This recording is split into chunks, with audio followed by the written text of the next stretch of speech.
Yeah, hey Matt, just wondering how you're feeling after missing practice earlier in the week with the knee injury.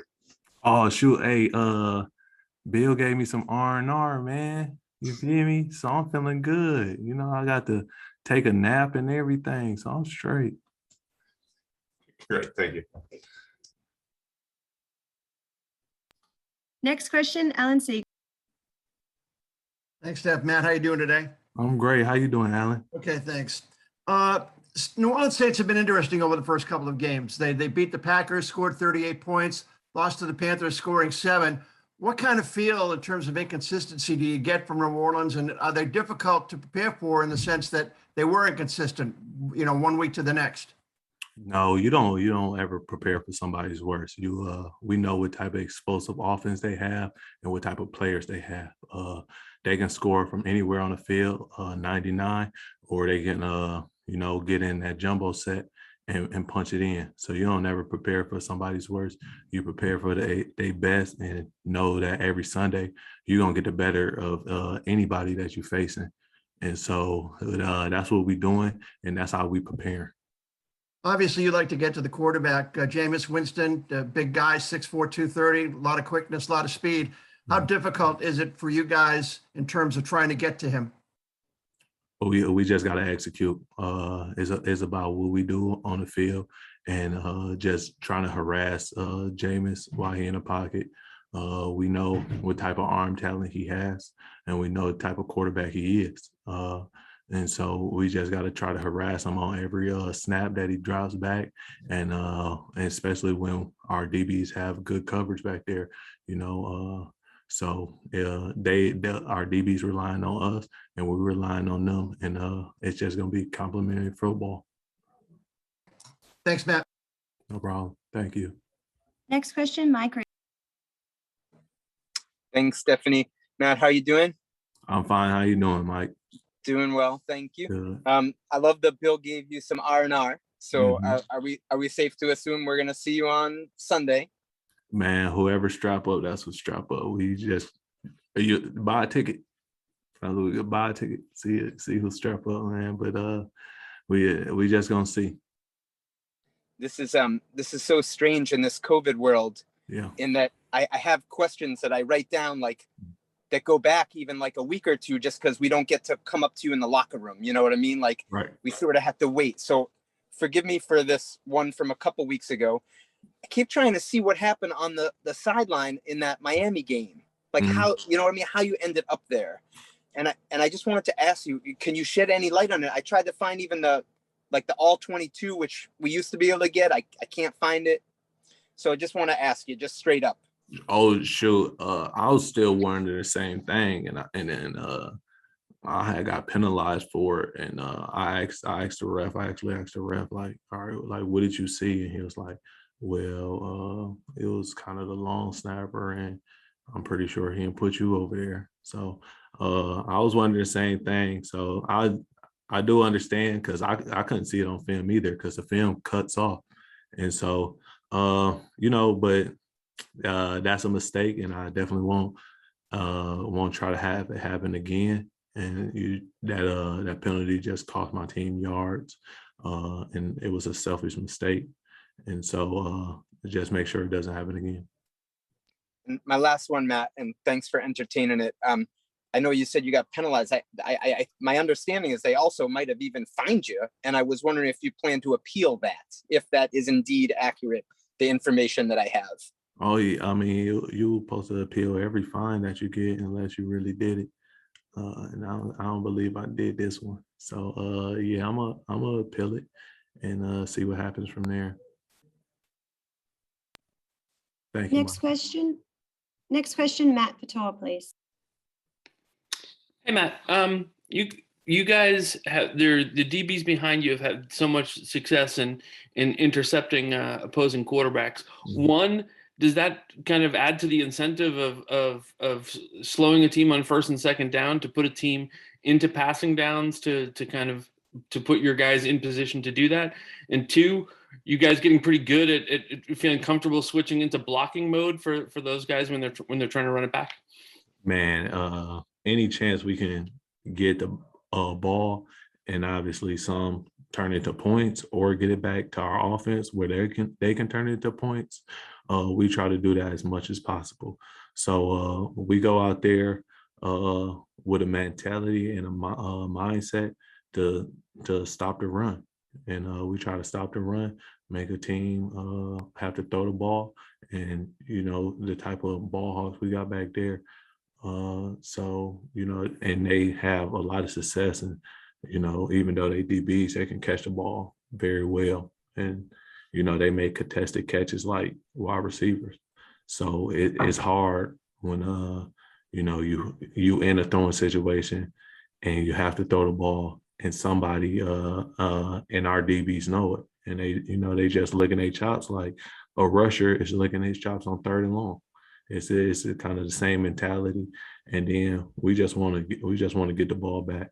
It'll be cool if we could just play 100 snaps this whole year, and 50 of them be turnovers.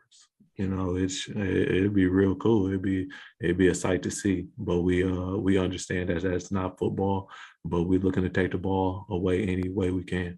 Have you guys? You feel like you guys have gotten good at being ready to if your defensive backs are going to return those interceptions to turn into blockers in a hurry in that situation? Oh, for sure. You just blocked nearest man, most dangerous man. You try to get a body on a body, and those plays like that, you kind of eliminate the lineman. Like hopefully he got enough juice from high school to still make a lineman miss in open space.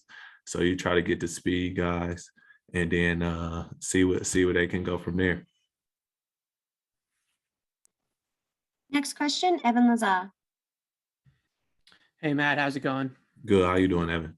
I'm doing well. Without giving away too many state secrets here, I'm just curious what you would think goes into running a good stunt, because we've seen you involved in quite a few of those already and throughout your career in Baltimore even. So I was just curious what you think goes into running a good stunt. Like on a football field, or like motorcycle type stuff? On the football field. On the football field. All right. So you got did you play football? You play football, Evan? Not like you. That's why I ask you the questions. All right, bet. All right, my bad. I'm gonna start asking questions. All right. So you just need men willing to do their job, honestly.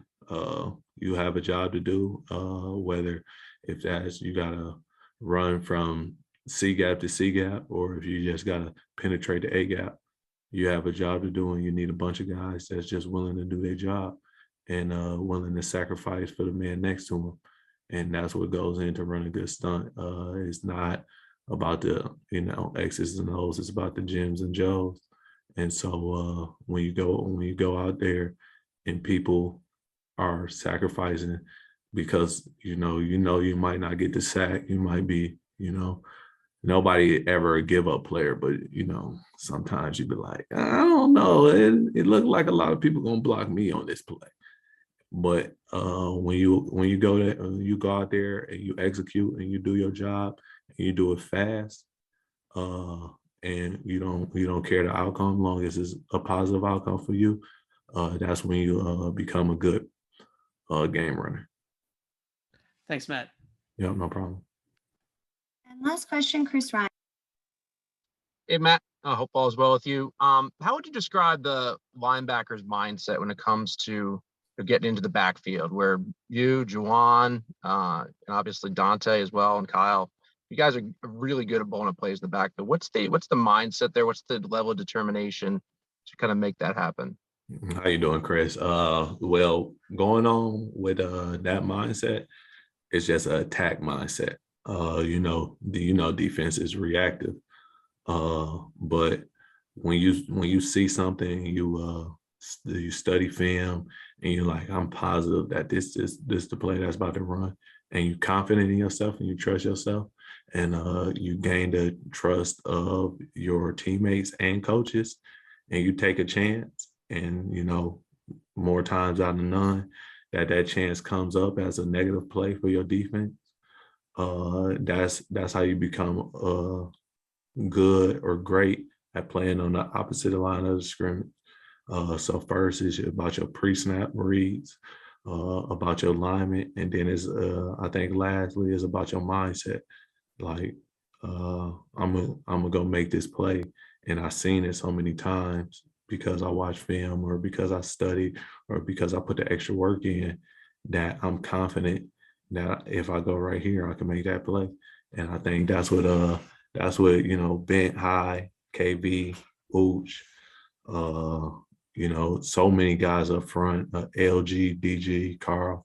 I think that's what they see. They seen the plays before, and then, you know, sometimes it's just in the moment it's hard to explain. You be like, how you make that play or how you know it's coming, and it's just hard to explain. Like, well, I just seen it before. But you know, you didn't see it in a dream, or you didn't see it like, you know, daydreaming or something. You seen it because you put the time in, you put the work in, and you study film. And so I think that's how you become a great player playing on the other line of scrimmage. Are you guys competitive with one another in, you know, getting to that spot first? Obviously, there's circumstances that, you know, will come up in the game which don't allow for you to get there first. But are you competitive about getting there first? I mean, the more plays you make, the more pictures you get. You know, it's type of that thing. You know, the more attaboys or good jobs you get, and so I think that feeds your endorphins. And also, who don't want to be that person that make that play, or who don't want to be that person, you know, that get asked to do this because you're making plays. You know, so yeah, we all competitive, but we competitive to where we understand that, you know, if one doing well, we all doing well. We not selfish at all. So competitive is a great word, but, you know, we love to see one another make plays as well. Thanks, Matt. Yeah, no problem, Chris. All right, thank you so much, Matt. We appreciate it. And thank you everyone for joining us today. Thanks, Steph.